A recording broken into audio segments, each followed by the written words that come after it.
there, viewers, and welcome back to Grumpy Monkey Garage, where today we're continuing our The Basics series for those of you wanting to get into the industry and talking a little more about you regarding joining this industry.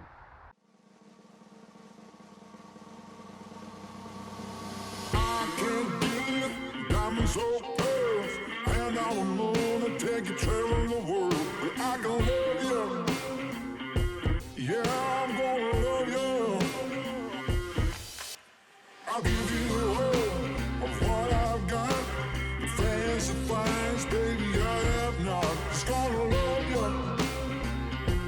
Yeah, I'm gonna love you. I'm gonna love you, babe. Cross my heart and hope to die. So when talking about you regarding the automotive industry, you need to be prepared for certain types of things. So I'm going to give you some terminology. First of all, I'm a technician as well as an owner of a company. A technician is what the citizens or civilians or muggles or whatever the general populace is to you refers to as a mechanic. Now, a mechanic and a technician, Eric the Car Guy did a really good example of what the differences are.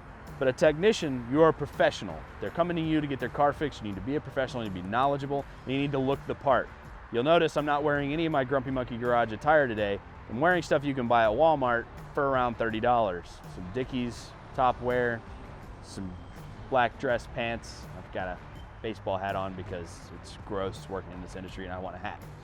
But if you show up looking like a homeless guy, they're probably gonna try to pay you like a homeless guy.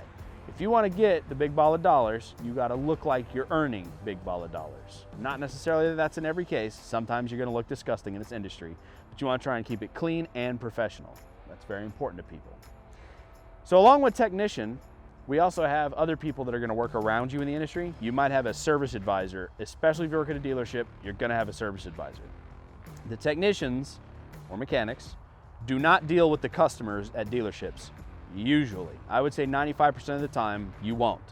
You're going to be given a ticket from a service advisor. And what a service advisor does is talk to the customer. Customer comes into service, they have a problem, they're going to talk to a service advisor. The service advisor is going to say, "Hi, how are you doing today? What can we do for you?" The guy's going to go, "I'm here for an oil change." Great, we're going to get the keys. They're going to task it to a technician.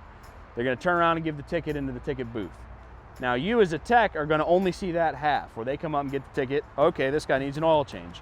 With keys, you'll go get the car, you'll bring the car in, you'll do the oil change, you'll return it, you'll put the ticket back in there, and the service advisor will bill the customer appropriately. Service advisor, technician. It's a little bit of the difference in what a service advisor does. The other thing the service advisor does, which is why it's very important that they like you, is they decide where the big paying, big flat rate hour jobs are going. So you really want these people to like you. Third thing service advisors are good at is dealing with the angry dillhole customer. And there will be angry dillhole customers at dealerships because they're brand new cars, and people think that brand new cars shouldn't break. Unfortunately, if you work at a dealership that's not Toyota or, well, even Hondas have new cars breaking now. So basically, unless you work at Toyota, new cars are broken. You're gonna be doing work, and it's not going to be covered by warranty, and people are going to be mad about it. So they're the interceptor for the angry customer. The mechanic doesn't have to deal with, and the technician doesn't have to deal with. So they're very appreciated by me. Next here is your management. They're the people who run everything. Really not going to see management too terribly much, just unless you mess up or if you're getting a raise or something, then you'll see management. Management only sees results. So if you get in as a new tech, 10 cars that day, 10 cars come in, you repair them, whether it be oil changes, filters, wiper blades, whatever, and those 10 customers pay and leave and are never heard from until they need something else, that's a good rating. If you do 10 oil changes and 5 of them come back with oil leaks, it's not going to look good on you, and management is going to see, he did 10, 5 came back. They don't care how nice you are, they don't care about any of that. It's literally results based, which I admire in this industry. It doesn't matter, there's not as many promotional politics. It's cleaner. Do your job, get rewarded. I appreciate that. I think that's a fair way to be. But that's the difference. Technician, the guy repairing the car. Service advisor, the guy dealing with the customer, dealing with the BS and tasking the techs, and then management above it. Now below, not below in we respect you less, that's not it. But as far as the tiers of the dealership go, the paid grade below technician is going to be your porters. Porters, their job is to bring the cars to the techs. If you're doing an oil change and somebody comes in with scary noises, the porter is going to bring the car to you. Hey, fix this. This is a priority. Priorities at the dealership are going to be people waiting on their car repair. The guy sitting in the waiting room running around saying how he hates his POS car and he's going to do this, that, and the other to you if it's not fixed this time correctly. That guy's going to get priority treatment. I know that's greasing the squeaky wheel, but that's typically how it goes. Everybody knows the Karen meme out there. That person's going to be put on priority list to get their stuff fixed because they don't want to deal with that person. Now, what I've noticed is if you're being that person as a customer, well, you're going to get taken care of quickly, but is it done correctly? Don't be that customer. That's not good for anyone. And a lot of the times, if you're a technician and the car keeps coming back to you, it's not going to look good on that review that you tried to fix it 3 or 4 times and it wasn't fixed correctly. So make sure you know what you're doing in there and refer to your TSBs and stuff. We'll get more into that later. But that's the tiers of people who work at the dealership and what they do. So when you're applying for a position, now you know what they do.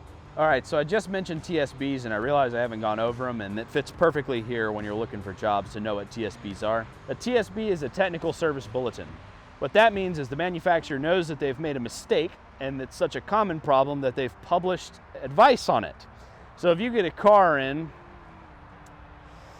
I can't think of one off the top of my head, but let's say it's a Toyota Camry and it's got code PO420 stored in the powertrain control module. There might be a TSB, there's not, but I'm using this as an example, that says catalytic converters fail preemptively, PO420, immediately investigate catalytic converter. Well, that gives you direction as a technician to save you time to go ahead and immediately diagnose if it's that bad catalytic converter or if it's something else. It gives you direction right off the bat. Now, obviously that code being PO420, which straight up means catalytic converter inefficiency, we already know to look at the catalytic converter, but that's just an example of things that you can come across, such as clunks in suspension. Rear control arm bushings fail preemptively. I think it was Mazda had a recall like that where the rear control arm bushings would fail early and you had to replace them with an upgraded one. Now, it was just a weird thing that maybe it was Nissan. Anyway, that was one of their TSBs. The difference between a TSB and a TSB is the company saying this is a common problem, here's what you should fix. A recall is we got sued enough, we have to pay for it. That's what a recall is, where they're actually having to pay for it. The problem with being a technician at a dealership during a recall is you don't get paid your full hourly wage to do recall work. No. You only get paid half wages. In technician terminology, that sucks. So how you get paid as a technician, which is a good transition here, you'll either get paid hourly, which is almost nowhere, or you'll get paid flat rate. Flat rate is really good if you're working at a dealership where you can really build up speed, where you've been working on the same types of cars over and over and over again. But flat rate has its downfall. The way flat rate works is a job is supposed to take 2 hours. You're gonna get paid 2 hours, whether it takes you all day or whether it takes you 5 minutes. You'll still get paid for 2 hours. Well, if you're doing the same job over and over and over and over again, really getting fast at it, flat rate is wonderful because you're gonna be so fast at the jobs, you'll be knocking them out in 5 minutes, 10 minutes, 2 seconds, and it's gonna be great.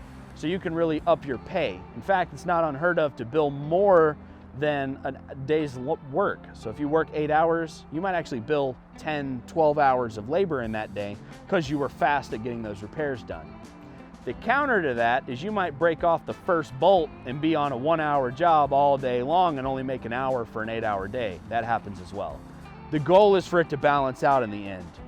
And the reason we use flat rate and not hourly, and we use it here too, we use flat rate at my shop, is because when I have to bill a customer, I can only bill a certain number for the job. I can't call up and say, hey, it's taking longer than expected, you owe me more money. Well, they're just gonna think that you're over there like a dog dragging your butt on the carpet, taking forever on purpose, not doing the work. So flat rate encourages speedy performance and it prevents you from getting charged more for labor when things take longer. So it's really in the consumer's interest and in the mechanic's interest. So in that, I do appreciate its value. However, I have been screwed before, especially doing exhaust manifolds where a bolt breaks and you're there forever and you only made 3 or 4 hours and you're just not feeling it that day, dealing with stupid. So flat rate pay is already borderline super sketch. But when you're doing warranty work or recall work where the dealership's only paying half wages, let's say it's a 10-hour job, you're only gonna get paid 5 hours for it, oh, you're gonna be mad. And that's where you end up with technicians who come up with super genius tools and equipment to make those jobs go way faster to try to not lose their butts on those jobs. But recall work at a dealership does eat up your pay, and it does suck. All right, when talking about you in the automotive world, some of the things you're gonna come across when you work at a dealership or even an independent shop, you're gonna need to keep a toolbox. Now this is the toolbox that I've provided for my apprentice techs, but it's unheard of in the industry to have your management buy you a toolbox and give you tools. Here they're just working out of this box for this particular bay. You want to keep your toolbox organized though. So inside our toolbox here, everything's kind of in the general area of where it goes. Our picks are in this corner, 1/4 inch drive stuff, 3/8 drive stuff, all the sockets are where they belong, got extensions and bigger ratchets up here. You don't have to be OCD, but you do need to be organized. Top left drawer, for instance, is going to be all pliers. There should be nothing but pliers in this drawer, and there is. Now the top of the drawer is the workspace. Any shop you go to is going to have a workspace that looks like this. There's just going to be a mess on it, and that's because they're currently working out of here. In fact, behind my cameraman, they're dealing with a steering angle sensor on a Kia. Now, I want to show you what my toolbox looks like so that you can see what mine looks like compared to this one. They'll both be acceptable, but just two different ways to do it. Let's go to my toolbox. All right, so now we're at my toolbox. I've got a larger box than that roll-around cart. Not that there's anything wrong with that. That's a good place to start. But my toolbox, everything is labeled. Everything is where it goes. I can find everything. I don't ever have to go around and fight with stuff to find things and dig through crap. I absolutely hate that.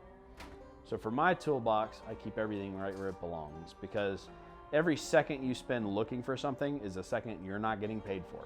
So I want to be able to find it immediately. When I'm done with the car, I clean up, I drive it out. That's how my service bay works. But both are acceptable. You can run it like that. You just want to keep it in some sort of organization so that you're not spending 45 minutes trying to find where did I just have this socket that's completely unnecessary and not going to work in a professional environment. If you're only getting paid 30 minutes for an oil change, spending 45 minutes to try to find the correct parts isn't going to fly. The final thing I want to talk about is when you're working for a shop and you're the new guy on the totem pole, you're probably going to have to do a lot of the crap work, which includes unloading inventory from our shop truck, putting it into the shop bay. I've got actually some inventory here. You're going to be moving a lot of those when you're new. The other thing you want to do when you're new and you're trying to learn or apprentice from somebody, don't say the words, "I don't know," in front of a customer. It's always, "I haven't experienced," "I've never seen," or "I haven't had to do that before." I don't know. I don't know sounds unprofessional or like you're some kind of bumbling goon to a supervillain. You don't want to be that guy. If you want to be taken seriously and professionally, you need to have the vocabulary as such. So I've never experienced, I haven't seen, those are all okay. You want to admit when you don't know something without saying, "I don't know," especially to your other technicians who are teaching you. But try not to look like, "I don't know what to do. I've never done that before." Don't be a moron. Try to keep it, like you're a professional technician, which is what you're trying to be. That's all we got for this episode, though, of Grumpy Monkey Garage Basic Series, which is all about you regarding the automotive industry. Oh, one more thing, we'll call it a bonus. If you're not in shape, you will be after working in this industry, except maybe not the cardio part, not that, but you'll grow some gloves and you'll get strong. So if you're not that, if you're a noodle, do some push-ups first, because a lot of this work is hard and requires a lot of beans, so just think about that. It is hard on your body. But yeah, that's all we got for this episode of Grumpy Monkey Garage. We'll see you next time. Subscribe for more of the basic series. Hopefully this helps somebody get into the industry and understand what's going on a little bit better than if they hadn't had any education on it at all. And if you found this useful, hit the like button and leave us a comment if we left something out that you think should be in these videos. We do read the comments. I ought to do a spicy comment review one day. We get a lot of haters too. But anyway, we'll see you next time.